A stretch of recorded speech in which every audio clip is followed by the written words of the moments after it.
ஒரு கம்பெனியோட ஸ்டாக் ஏன் வந்து மேலேயும் கீழேயும் வந்து ஃப்ளக்சுவேட் ஆகிட்டே இருக்குது, திடீர்னு மேலே போகுது, திடீர்னு அதோட ப்ரைஸ் கீழே விழுது, எப்போவுமே ஸ்டேபிளாகவே இருக்க மாட்டேங்குது, அது ஏன் அப்படிங்கிறத பற்றி வந்து பல நேரங்களில் நமக்கு ஒரு கேள்வி இருந்திருக்கலாம். ஸோ இன்னைக்கு வீடியோவில் அதை பற்றி தான் நம்ம தெரிஞ்சுக்க போகிறோம். அதாவது ஒரு கம்பெனியோட ப்ரைஸ் ஏன் மேலேயும் கீழேயும் ஃப்ளக்சுவேட் ஆகிட்டே இருக்குது அப்படிங்கிறத பற்றி ரொம்ப சிம்பிளாக நம்ம வந்து இந்த வீடியோவில் வந்து நம்ம புரிஞ்சுக்க ட்ரை பண்ண போகிறோம். ஸோ ஸ்ட்ரெயிட்டாக வீடியோக்குள்ளே போயிடலாம். பை த வே, எல்லாருக்கும் வணக்கம். நான் தான் Prakash. Welcome to finance with Prak. இந்த வீடியோ கம்ப்ளீட்டாக ஸ்டாக் மார்க்கெட்டுக்கான பிக்னஸ் வீடியோவாக தான் இருக்க போகுது. பிகாஸ் நம்ம சேனலில் வந்து ஆல்ரெடி நம்ம பல வீடியோஸ் பர்சனல் ஃபினான்ஸ் ரிலேட்டடாக பல வீடியோஸ் நம்ம பேசியிருக்கோம். ஸோ அடுத்த கட்டமாக வந்து ஸ்டாக் மார்க்கெட்டை பற்றிய வீடியோஸை நம்ம பேச ஆரம்பிப்போம், நமக்கு தெரிஞ்ச விஷயங்களை ஷேர் பண்ண ஆரம்பிப்போம் அப்படிங்கிற மாதிரி தான். ஸோ இதுக்கு முன்னாடி வந்து நம்ம ஆல்ரெடி வந்து ஸ்டாக் மார்க்கெட்டோட பிக்னஸ் ஃப்ரெண்ட்லியான ஒரு வீடியோ வந்து எப்படி ஸ்டாக் மார்க்கெட்னா என்ன ஏது அப்படிங்கிற மாதிரி வீடியோ ஆல்ரெடி போட்டிருக்கோம், வேணா அதை செக் பண்ணி பாருங்கள். ஸோ அதோட தொடர்ச்சியாக இந்த வீடியோ வந்து தான் இருக்க பொழுது. ஸோ இது வந்து கம்ப்ளீட்டாக பிக்னஸாக நீங்கள் இருந்தீங்க அப்படின்னா இது உங்களுக்கு ரொம்ப பயனுள்ளதாக இருக்கும். சரி, என்னோட அண்டர்ஸ்டாண்டிங் வந்து ஸ்டாக் மார்க்கெட்டில் இனிஷியலாக நான் வந்த டைமில் ஒரு 7-8 வருஷத்துக்கு முன்னாடி இனிஷியலாக நான் உள்ளே வரும்பொழுது எனக்கு ஒரு அண்டர்ஸ்டாண்டிங் இருந்துச்சு. அது அந்த அண்டர்ஸ்டாண்டிங் தான் பல பேர் இருக்க வாய்ப்பு இருக்குது. என்ன அதுன்னு பார்க்கும்பொழுது, நான் ஒரு கம்பெனியோட ஸ்டாக் வாங்குறேன் அப்படின்னா ஒரு $100, ஃபார் எக்ஸாம்பிள் ஒரு $100 கொடுத்து ஒரு ஷேர் வாங்குறேன் அப்படின்னா அந்த பணம் அந்த கம்பெனிக்கிட்ட போகும். அந்த $100 வந்து அந்த கம்பெனிக்கு போகும். அந்த கம்பெனி அந்த $100 வச்சு இன்வெஸ்ட் பண்ணி அவங்களோட பிஸ்னஸில் இன்வெஸ்ட் பண்ணி அவங்க அந்த பிஸ்னஸ் வந்து எக்ஸ்பேண்ட் பண்ணுவாங்க. ஸோ அதுலேருந்து ஒரு ப்ராஃபிட் வரும். ஸோ என்னோட பர்சன்டேஜ் ஆஃப் த ஷேர் என்னவோ அதுக்கேற்ற அந்த ப்ராஃபிட்லேருந்து பணத்தை பிரித்து எனக்கு வந்து ரிட்டர்ன் என்னோட காசை கொடுப்பாங்க. ஸோ இப்படி தான் ஒரு பிஸ்னஸ் வந்து ரன் ஆகிட்டு இருக்கு. நான் பணம் கொடுக்குறேன் ஒரு இன்வெஸ்டராக, அந்த பணத்தை இன்வெஸ்ட் பண்ணி அந்த பிஸ்னஸ் டெவலப் ஆகி அதில் வர லாபத்தை எனக்கு வந்து பங்கு கொடுக்குறாங்க. இப்படிங்கிற மாதிரி தான் ஒரு பிஸ்னஸ் இருக்கும் அப்படிங்கிற மாதிரி நான் என்னோட புரிதல் இருந்துச்சு. அண்ட் இதே புரிதல் தான் பல இன்வெஸ்டர்ஸ்க்கு, அதாவது நியூ ஏஜ் இன்வெஸ்டர்ஸ்க்கு இப்பயும் இருக்கும். ஆக்சுவலாக சொல்ல போனோம்னா நம்ம கொடுக்கக்கூடிய எந்த பணமும் அந்த கம்பெனிஸ்க்கு போகிறது கிடையாது. இன்னும் ஈவன் சொல்ல போனோம்னா நம்ம ஷேர்ஸ் வாங்குறோம் விற்கிறோம்ல, அதுக்கும் அந்த கம்பெனி கூட வந்து எந்த சம்மந்தமே கிடையாது. அதாவது ஒரு கம்பெனி எப்படி மார்க்கெட்டுக்குள்ளே வருது அப்படின்னு பார்த்தா இனிஷியல் பப்ளிக் ஆஃபரிங் IPO மூலமாக வந்து ஒரு கம்பெனி வந்து ஸ்டாக் மார்க்கெட்டில் லிஸ்ட் ஆகும். ஃபார் எக்ஸாம்பிள் HDFC பேங்க் அப்படி வச்சுக்கோமே. ஸோ HDFC பேங்க் என்ன பண்ணுது, ஃபஸ்ட்டு இந்த IPO மூலமாக இனிஷியல் பப்ளிக் ஆஃபரிங் மூலமாக ஸ்டாக் மார்க்கெட்டில் லிஸ்ட் பண்ணுறாங்க. அவங்க லிஸ்ட் பண்ணும்போது குறிப்பிட்ட number of shares, for example 100% அவங்க கிட்ட இருக்குது அப்படின்னா ஒரு 30% ஆஃப் த ஷேர்ஸை வந்து நாங்கள் ஸ்டாக் மார்க்கெட்டில் லிஸ்ட் பண்ணுறோம். அந்த 30% அப்படின்னா அதில் இவ்வளோ நம்பர் ஆஃப் ஷேர்ஸ் இருக்கும். ஃபார் எக்ஸாம்பிள் ஒரு கோடி இல்லை 5 கோடி 10 கோடி அப்படிங்கிற மாதிரி என் நம்பர் ஆஃப் ஷேர்ஸ் வந்து அவங்க கிட்ட இருக்கும். ஃபார் எக்ஸாம்பிள் 250 கோடி ஷேர்ஸை வந்து நான் ஸ்டாக் மார்க்கெட்டில் லிஸ்ட் பண்ணுறேன் அப்படின்னா அந்த ஷேர்ஸை வாங்குறதுக்கு பல இன்வெஸ்டர்ஸ் உள்ளே வருவாங்க IPOவில். அதாவது பல பப்ளிக், நம்மள மாதிரி பப்ளிக் அவங்களும் போய் உள்ளே வாங்குவாங்க. பல HNIs, அதாவது ஹை நெட்வொர்த் இன்வெஸ்டர்ஸ், பல இன்ஸ்டிடியூஷன்ஸ், இந்த டொமஸ்டிக் இன்ஸ்டிடியூஷன், அப்புறம் ஃபாரின் இன்ஸ்டிடியூஷன், அப்புறம் இன்சூரன்ஸ் கம்பெனி, இந்த மாதிரி பல எல்லா இன்வெஸ்டர்ஸும் உள்ளே போய் அந்த IPO அந்த 250 கோடி ஷேர்ஸையும் அவங்க வந்து வாங்கும்பொழுது நம்ம ஆஃபீஸாக பணம் கொடுப்பல, அந்த பணம் தான் அந்த கம்பெனிஸ்க்கு போகும், அதாவது அந்த HDFC பேங்க்குக்கு போகும். ஸோ இப்படி வந்து நம்ம IPO டைம்லேயே வந்து அந்த மார்க்கெட் அந்த கம்பெனி கிட்டேருந்து அந்த ஷேர்ஸ் எல்லாத்தையும் வாங்கி வச்சுப்போம். இந்த கம்பெனி வந்து வாங்கி அந்த பணத்தை வாங்கிட்டு இந்த 250 கோடி ஒர்த் ஆஃப் ஷேர்ஸ் எல்லாத்தையும் வாங்கிட்டு அதை வச்சு அவங்க பிஸ்னஸ் பண்ண ஆரம்பிச்சிடுவாங்க. இப்போ இந்த IPOலேருந்து செகண்டரி மார்க்கெட் வரும். மார்க்கெட்டுக்கு வந்ததுக்கப்புறம் இப்போ இங்கே தான் ட்ரேடிங் நடக்க ஆரம்பிக்கும். ஸோ இன்கேஸ் நீங்கள் வந்து அந்த மார்க்கெட்டுக்கு வந்துருச்சு, இப்போ செகண்டரி மார்க்கெட்டில் அது ட்ரேட் ஆகிட்டு இருக்கு அப்படின்னா இப்போ உங்களுக்கு இன்னும் ஒரு 10 HDFC பேங்க் ஷேர் வந்து ஒரு 10 ஷேர் வாங்கணும் அப்படின்னு நீங்கள் ஆசைப்படுறீங்கன்னா உடனே மறுபடியும் அந்த HDFC பேங்க் வந்து உங்களுக்கு மறுபடியும் ஷேர்ஸ் வந்து ரிலீஸ் பண்ண மாட்டாங்க.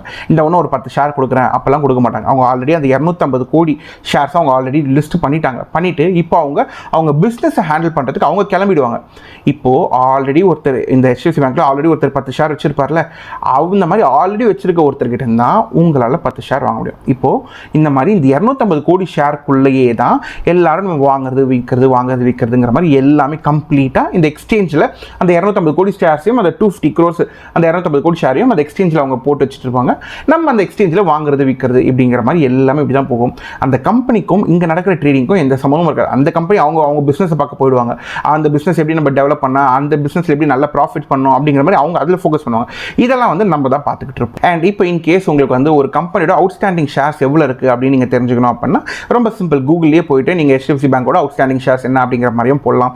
இல்லை ஆல்ரெடி ஒரு நிறைய வெப்சைட்ஸ் இருக்கும், இந்த ஃபினான்ஷியல் வெப்சைட்ஸில் இருக்கும், அங்கேயும் போய் நீங்கள் அவுட்ஸ்டாண்டிங் ஷேர்ஸ் என்னங்கிறதையும் பார்த்துக்கலாம். ஓகே, இப்போ நம்ம என்ன பார்க்கலாம் அப்படின்னா ஃபஸ்ட்டு இந்த அவுட்ஸ்டாண்டிங் ஷேர்ஸ் இருக்குல்ல HDFC பேங்க்கில் என்ன சொல்லலாம், பொதுவாக இந்த அவுட்ஸ்டாண்டிங் ஷேர்ஸ் எப்படி ட்ரேடிங் ஆகும், எப்படி ட்ரேடிங் பண்ணுறாங்க, எப்படி வாங்குறது விற்கிறத, எப்படி மார்க்கெட்டில் லைவ் மார்க்கெட்டில் எப்படி பார்க்குறாங்க அப்படிங்கிறது கொஞ்சம் நம்ம லைவாக பார்ப்போம்.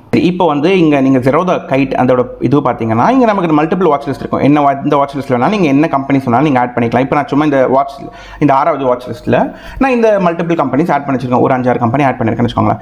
இப்போ நீங்கள் HDFC பேங்க் எடுக்கிறீங்க அப்படின்னா இங்கே போகும்போது இது பை செல்லு, அப்புறம் இது வந்து மார்க்கெட்டோட ப்ரைஸை பார்க்கறதுக்கு மார்க்கெட் டெப்த் அப்படின்வாங்க. இப்போ நீங்கள் இதை கிளிக் பண்ணிங்க அப்படின்னா இங்கே கீழே போதுங்க, இதுதான் பிட்டிங், இதுதான் ஆஃபர். இப்போ இங்கே நம்ம இன்னும் டவுன் ஆரோ பண்ணால் நம்மளால் கிட்டத்தட்ட 20 வரைக்கும் பார்க்க முடியும். 20 பேர் வாங்குறது விற்கிறது அப்படிங்கிற மாதிரி. இப்போ உங்களுக்கு இதை சிம்பிளாக புரிய வைக்கிறேன். இப்போ HDFC பேங்கோட ஒரு ஷேர் வந்து இப்போ 2013, 14 அப்படின்னு சொல்லிட்டு இப்போ ட்ரேட் ஆகிட்டு இருக்கு. இப்போ இங்கே லெஃப்ட் சைடில் பிட்டிங் அப்படின்னா இவங்க வாங்குறவங்க, இவங்க வந்து விற்கிறவங்க. இப்போ நம்ம சிம்பிளாக வந்து ஒரு மார்க்கெட்டுக்கு போகிறோம் அப்படின்னா வாங்குறவங்க விற்கிறவங்க அப்படிங்கிற மாதிரி இருப்போம்ல. இப்போ நம்ம வாங்குறவங்களா இருப்போம், அங்கே இப்போ காய்கறி வாங்குறோம் அப்படின்னா அவர் விற்கிறவர் இருப்பார். இப்போ நம்ம என்ன கேட்குறோம், இப்போ வந்து 2013 வந்து அது ட்ரேட் ஆகிட்டு இருக்கு. நம்ம என்ன கேட்குறோம், 2013 70 பைசைக்கு கொடுக்குறீங்களா அப்படின்ட்டு. இவங்க வந்து இல்லை நான் 80 பைசாக்கு தான் கொடுப்பேன் அப்படின்வாங்க. ஸோ இவங்க வந்து 60 பைசாக்கு வந்து கேட்பாங்க. இவங்க வந்து 14. இந்த மாதிரி இங்கே வாங்குறவங்கலாம் எவ்வளோ ரேட்டு அப்படிங்கிற மாதிரி கேட்பாங்க. அண்ட் இது எவ்வளோ ஆர்டர் பிளேஸ் ஆயிருக்கு அப்படிங்கிறத பார்க்க முடியும். இப்போ 2014 70 பைசையில் இங்கே வந்து இப்போ மாறிக்கிட்டே இருக்கும், இப்படி மாறிட்டே இருக்கும். உங்களுக்கு இங்கே எத்தனை ஆர்டர் பிளேஸ் ஆகுது, எவ்வளோ குவான்டிட்டி பிளேஸ் ஆகுது, அதாவது எத்தனை ஷேர்ஸ் பிளேஸ் பண்ணுறாங்க அப்படிங்கிறத நம்மளால் இங்கே வந்து தெளிவாக பார்க்க முடியும். ஸோ இங்கே கீழே வந்தீங்கன்னா ஓவராலாக இன்னைக்கு இப்போ தரப்போது கிட்டத்தட்ட 2 லட்சம் பேர் வந்து வாங்குறதுக்கு வந்திருக்காங்க. ஆனால் விற்கிற இடத்துல பார்த்தா வந்து கிட்டத்தட்ட 4.3 lakhs பீப்பிள் வந்து விற்கிறதுக்கு வந்து அவங்க இருந்துட்டு இருக்காங்க. ஸோ இங்கே பார்க்கும்போது இந்த ஷேர் வந்து எந்த இடத்துல ஓப்பன் ஆச்சு, ப்ரீவியஸாக எவ்வளோ இல்லை க்ளோஸ் பண்ணாங்க இப்படிங்கிற மாதிரி டீட்டெயில்ஸும் உங்களால் பார்க்க முடியும். அண்ட் இதோட வால்யூம் எந்த அளவுக்கு போகுது, இந்த மாதிரி எல்லா டீட்டெயில்ஸும் உங்களால் இங்கே பார்த்துக்க முடியும். ஓகே, இப்போ நீங்கள் பார்த்துருப்பீங்க அங்கே பிட்டிங் அண்ட் ஆஃபர் அப்படிங்கிற மாதிரி வாங்குறவங்க விற்கிறவங்க அப்படிங்கிற மாதிரி இருக்கும். ஏன் அப்படி அடிச்சு மோதி அதை முட்டி மோதி பயங்கரமாக வாங்கிட்டே இருக்காங்க, சில பேர் விற்றுக்கிட்டே இருக்காங்க அப்படின்னா சிம்பிள் கான்செப்ட் தான், சப்ளை அண்ட் டிமாண்ட். இப்போ இதுக்கு நம்ம ஒரு எக்ஸாம்பிளோட சொல்லணும் அப்படின்னா, நம்ம இப்போ மார்க்கெட்டுக்கு போகிறோம். மார்க்கெட் போகும்போது அங்கே வந்து ஒருத்தர் தக்காளி விற்றுட்டு இருக்காரு. அந்த வியாபாரி கிட்ட வந்து மொத்தமாக அந்த மார்க்கெட்லேயே வந்து மொத்தமாக தக்காளி எவ்வளோ இருக்குது அப்படின்னு பார்த்தா 100 கிலோ தக்காளி இருக்குது. ஸோ அங்கே இருக்கிற ஒரு 2-3 வெண்டார்ஸ் என்ன பண்ணுறாங்க, ஒரு கிலோ தக்காளி வந்து 10 ரூபா அப்படிங்கிற மாதிரி விற்றுக்கிட்டு இருக்காங்க.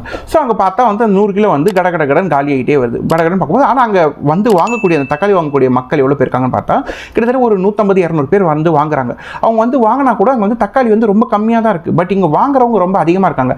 அப்போ ஆப்வியஸாக வந்து அங்கே இருக்கக்கூடிய ஒரு என்ன பண்ணுவாரா, 50 ரூபா வச்சா இந்த வியாபாரம் அதில் நம்ம இதை வந்து 55 ரூபான்னு விலையை ஏற்றுவோம், தக்காளியோட விலையை 55 ரூபான்னு ஏற்றுவோம், மக்கள் வாங்குறாங்கன்னு பார்க்கலாம் அப்படின்னு வாங்க. ஆனால் இங்கே இருக்கிறவங்க என்னன்னா இவங்களுக்கு வந்து தக்காளி தேவைப்படுது. அப்போ என்ன பண்ணுவாங்க, ஒரு வழி இல்லாமல் 55 ரூபா கொடுத்தா கூட வாங்கலாம் அப்படின்னு சொல்லிட்டு மாதிரி 55 ரூபா கொடுத்து வாங்குவாங்க. அப்போ 50 ரூபா இந்த விலை, இப்போ இந்த தான் 55 ரூபாவோ இன்ஃப்ளேட் ஆகுது. இதுதான் இன்ஃப்ளேட் அப்படின்வாங்க, அதாவது விலைவாசி ஏறுறது அப்படிங்கிற மாதிரி சொல்லுவாங்க.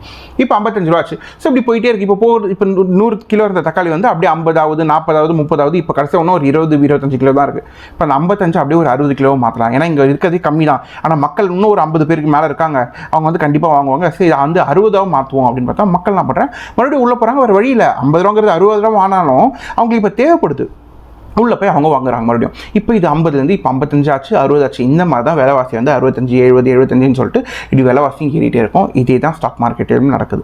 அண்ட் இதே விஷயத்தை அப்படியே நம்ம வாய்ஸ் வர்ஸாகவும் போடலாம், அப்படியே ரிப்பீட்டாக போடலாம். இப்போ இன்கேஸ் இப்போ இங்கே வந்து அதே 100 கிலோ தக்காளி இருக்குது, அதே ஒரு 3-4 வெண்டார்ஸ் வந்து அது வந்து தக்காளி விற்றுட்டு இருக்காங்க அப்படின்னா, இப்போ இங்கே 100 பேர் வரதாண்ட இங்கே ஒரு 10 பேர் தான் வந்திருக்காங்க. 10 பேருக்கு ஆளுக்கு ஒரு 2-3 கிலோ வாங்கினா கூட 100 கிலோ வியாபாரம் நடக்காது. அப்போ அவங்க என்ன மிஞ்சி போனால் ஒரு 50 கிலோ 60 கிலோ நடக்கலாம், அதிகபட்சமே போனால் கூட. அப்போ அவங்க என்ன பண்ணுறாங்க, 50 கிலோன்னு வைக்கிறாங்க. இங்கே வந்து மக்கள் பார்க்குறாங்க, என்ன 50 ரூபான்னு சொல்கிறேன், சரி வானாப்பான்னு சொல்லிட்டு இன்னொரு ஒரு கடையில் போகிறாங்க. இந்த இன்னும் 2வது கடைக்காரங்க என்ன பண்ணுறாங்க, சரி அந்த கடையில் வந்து 50 ரூபா சொன்னால் விற்க மாட்டேங்குது, நம்ம என்ன பண்ணலாம், இப்போ வந்து அது வந்து 40 ரூபான்னு கொஞ்சம் குறைப்போம் அப்படின்னு சொல்ல குறைச்சா விற்கிறா அப்படின்னு பார்த்தா 40 ரூபாய்க்கு மக்கள் வாங்க ஆரம்பிக்கிறாங்க. ஐயோ அப்படின்னு பார்த்தா இப்போ 50 ரூபா இருந்த விலை வந்து இப்போ ஆட்டோமேட்டிக்காக அப்படியே 40 ரூபாய்க்கு குறையுது. இதுதான் வந்து டீஃப்ளேட் ஆகுது, விலைவாசி குறையுது அப்படிங்கிற மாதிரி சொல்லுவாங்க. இப்போ இப்படி போயிட்டே இருக்குது. அங்கே வந்து தக்காளி இன்னும் அதிகமாக தான் இருக்குது, மக்கள் வாங்க மாட்டேங்கிறாங்க. ஒரு 5 கிலோ 10 கிலோ ஆளுக்கு வாங்கினா கூட நம்ம குறையிறதுக்கு வாய்ப்பு இருக்கும். இல்லை 1 கிலோ 2 கிலோ வாங்கினுக்கிறாங்க. இப்போ என்ன பண்ணுறதுன்னு தெரியல.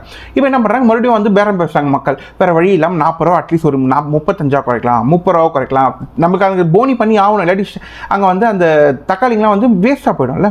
ஸோ எல்லாம் போனி பண்ணி ஆகணும் அப்படிங்கிற மாதிரி என்ன பண்ணி இப்படி விலைவாசியை குறைச்சி வர வியாபாரத்துக்கு வந்து பண்ணிடுறாங்க.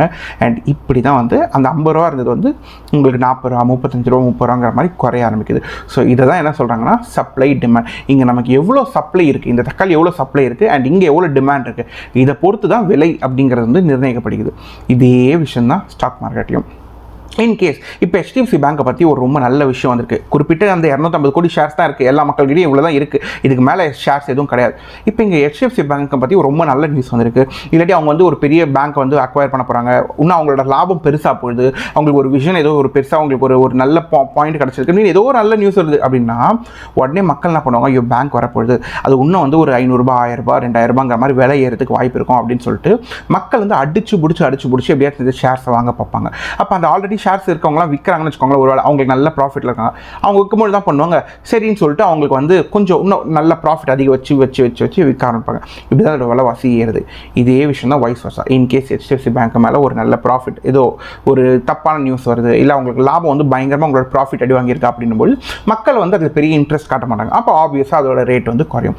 ஸோ இப்படி தான் சப்ளை டிமாண்ட் வந்து எப்படி மார்க்கெட்டில் வேலை செய்தோ அதே மாதிரி தான் ஸ்டாக் மார்க்கெட்லையும் வேலை செய்யும். ஸோ நம்ம சொன்ன மாதிரி இப்போ பாருங்க, இங்கே இத்தனை பேர் வந்து ட்ரேட் பண்ணிட்டு இருக்காங்களா, இப்போ நான் இதை கம்மி பண்ணிக்கிறேன். இதில் இப்படி கம்மி பண்ணிட்டோம் அப்படின்னா இங்கே டாப் 5ஓட பிட்டிங் அண்ட் ஆஃபர் ரேட்டை மட்டும் காட்டும். இப்போ நான் இங்கே போயிட்டு பையிங்கிற ஆப்ஷன் கொடுக்குறேன். கொடுக்கும்பொழுது நமக்கு இங்கே வந்துடும். இப்போ பாருங்க 2014, அதாவது NSE BSE எதில் வேணால் நம்ம வாங்கிக்கலாம், நம்ம விருப்பம் தான்.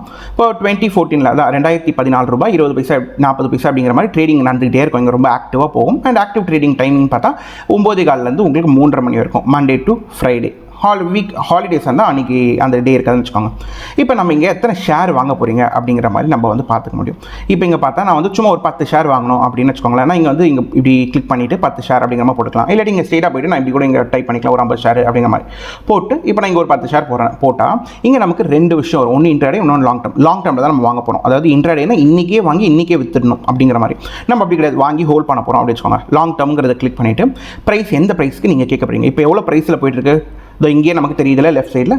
ஸோ 2013 40 பைசைக்கு போகுது. உங்களுக்கு வந்து இப்போ 2013க்கு நான் வாங்க போகிறேன் அப்படின்னா 2013 அப்படிங்கிற நான் போட்டு இப்போ நம்ம இங்கே வந்து லிமிட் ஆர்டர் ப்ளேஸ் பண்ணிடலாம். ப்ளேஸ் பண்ணாலும் இங்கே ப்ளேஸ் ஆகாது. பிகாஸ் நம்ம ரிக்வயர்ட் அமௌண்ட் வந்து உங்களுக்கு 20,000 ரூபாய் தேவைப்படுது. அண்ட் நம்ம கிட்ட இங்கே அவைலபிள் வந்து 820 ரூபா அப்படிங்கிற மாதிரி இருக்குன்னு வச்சுக்கோங்க. ஸோ நான் இங்கே லிமிட்டில் போட்டு இங்கே நான் பை கொடுத்துட்டேன் அப்படின்னா இங்கே ஆர்டரில் ப்ளேஸ் ஆகிடும்.